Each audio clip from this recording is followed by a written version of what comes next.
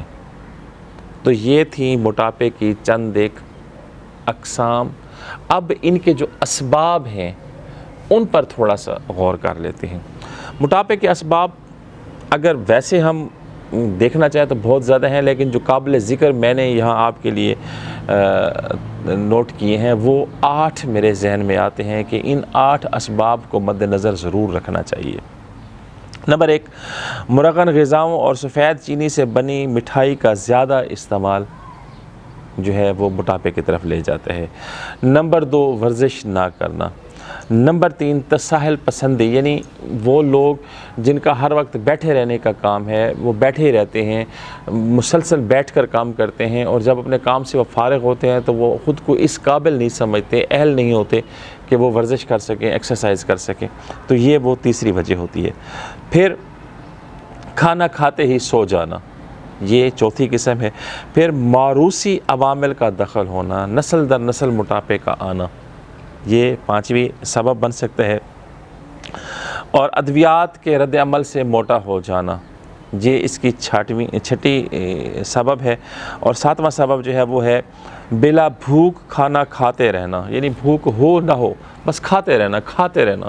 معدے کا منہ کھل جاتا ہے، اور ان ادر ورڈز یوں کہہ لیں کہ اس بندے کے اندر معدے نام کی چیز ہی نہیں ہوتی، اوجڑی بننا شروع ہو جاتی ہے، اور وہ اس کو طلب کرتی رہتی ہے کہ میں کھاتے رہو۔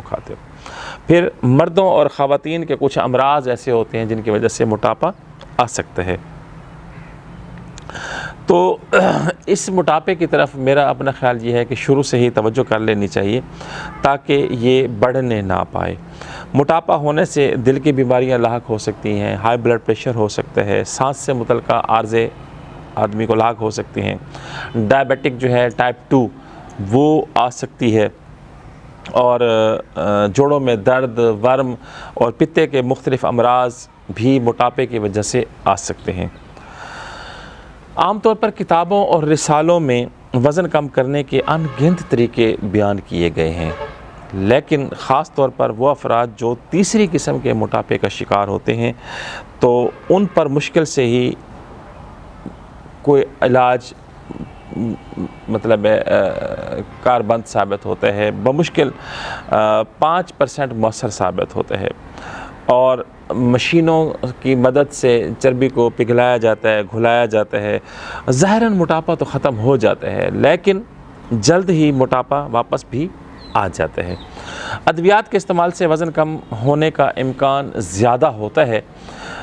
اس سلسلے میں استقامت کی شدید ضرورت ہوتی ہے، اور مقصد کے حصول کے لیے معالج کی بتائی گئی غذا کا کھانا، پرہیز کرنا، باقاعدگی سے ورزش کرنا اور وقت پر بتائی گئی مقدار میں دوا کھانا لازمی شرطوں میں سے یہ ایک شرط بھی ہے۔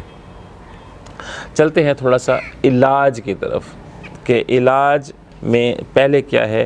موٹاپا کم کرنے کے لیے غذائیں اور عادات میں تبدیلی یہ بہت ضروری ہے۔ اگر یہ چیزیں ہم نے پہلے سمجھ لیں تو پھر ہمیں علاج کرنے میں بڑی آسانی ہو جائے گی۔ موٹاپا کم کرنے کے لیے معدے کو بھوکا رکھنے سے دل، گردوں اور تقریباً ہر عضو پر دباؤ بڑھ جاتا ہے۔ عام طور پر موٹاپا کم کرنے کے لیے لوگ خود کو بھوکا رکھنا شروع کر دیتے ہیں، اور پھر اس سے ہوتا کیا ہے کہ بعض اوقات یہ جو دل، گردہ اور دیگر اعضاء ہیں یہ برداشت بھی نہیں کر پاتے اس دباؤ کو، تو اس لیے ایسی غذا کھانی چاہیے جس سے پیٹ بھی بھر جائے اور توانائی بھی ملتی رہے، یعنی پیٹ کو پھلوں سے، سبزیوں سے، ثابت جو یا جو کے آٹے، بغیر چربی والی مچھلی، بلائی نکلے دودھ، بلائی کے بغیر والی دہی سے بنے کھانوں سے بھریں، اور غذا میں پروٹین کچھ زیادہ اور چکنائی بہت ہی کم ہونی چاہیے تاکہ موٹاپے کے لیے کم سے کم رجحانات ہوں، اور موٹاپے کو کم کرنے کے لیے عادات کا بدلنا بھی ضروری ہے، یعنی موٹاپا بڑھانے والی غذاؤں کو ترک کرنا اور روزانہ باقاعدگی سے ورزش کرنا۔ اور یہ ذہن میں رکھنا چاہیے کہ سوائے آپریشن سے چربی نکلوانے کے عمل سے دیگر طریقوں سے وزن گھنٹوں یا دنوں میں کم نہیں ہو پاتا، یہ ذہن میں رکھنا چاہیے۔ اس کام کے لیے مہینے درکار ہوتے ہیں، کئی ہفتے درکار ہوتے ہیں، ٹائم لگتا ہے۔ اس کی مثال میں تھوڑی سی ایسے دے دیتا ہوں کہ اگر آج کھاد بھرے گملے یا کھاد بھرے کھیت میں بیج ڈالیں تو وہ کل کوپل کی شکل میں پھوٹتا ہے، اور آج کی کوپل کل شاخ نہیں بن سکتی، آج کی شاخ سے کل تناور درخت نہیں بنتا، اور نہ آج کے تناور درخت میں کل پھول آتے ہیں، اور نہ آج کے پھولوں سے کل پھل بن سکتے ہیں۔ رب کائنات نے نظام میں وقت کا تعین کیا ہوا ہے، اور شادی سے اولاد تک کا وقفہ اس کی دوسری مثال ہے۔ اگر سمجھنے کے لیے کوئی بندہ غور کرے تو میں نے جو بات عرض کر دی ہے اس پر غور کریں تو موٹاپا کا علاج ممکن ہے لیکن وقت درکار ہے۔ اب اس میں ہم نے ورزش کون سی کرنی ہے اس پر تھوڑی سی بات کر لیتے ہیں۔ عام سی ورزشوں میں تیز چلنا، تیراکی کرنا، سائیکل چلانا، سیڑھیاں چڑھنا اور اترنا، لیکن یہ عوامل اپنی صحت کے مطابق، یہ نہیں ہے کہ ایک ہی دن میں اتنی ایکسرسائز کر ڈالی کہ بعد میں دوسرے دن ایکسرسائز کے قابل آدمی نہ ہو۔ اس کو اپنے معمول میں 15 سے 20 منٹ کا آدمی رکھے تاکہ تکلیف نہ ہو۔ جیسے ہی مریض یہ محسوس کرے، یہ جو اوپر جتنے بھی میں نے اب تک آپ کو ایکسرسائزز بتائی ہیں، سائیکل چلانا، تیراکی کرنا، تیز چلنا، سیڑھیاں چڑھنا، اترنا، جب بھی مریض یہ محسوس کرے کہ مجھے سانس لینے میں دقت آ رہی ہے، سانس پھولنا شروع ہو گیا ہے، تو ان ایکسرسائز کو روک دینا چاہیے۔ اس کے علاوہ بھی اگر اپنے مستند ڈاکٹر سے مشورہ کر کے کوئی اچھی ایکسرسائز کو کرنا چاہے تو کر سکتے ہیں۔ تو معزز ناظرین، اب تک کی جو بات ہے وہ تھی موٹاپا اور موٹاپے کے اسباب، تعارف، علاج اور ورزش۔ اب جو ہومیوپیتھک ادویات ہیں ہم اپنی دوسری ویڈیو میں آپ کے ساتھ شیئر کریں گے، کیونکہ اس میں ویڈیو کا تسلسل بڑھنے کا امکان ہے۔ تو دوسری ویڈیو میں ہم آپ کے ساتھ 11 ادویات علامات کے مطابق شیئر کرنے والے ہیں، ضرور دیکھیے۔ تب تک کے لیے آپ سے میں اجازت چاہتا ہوں۔ اللہ حافظ۔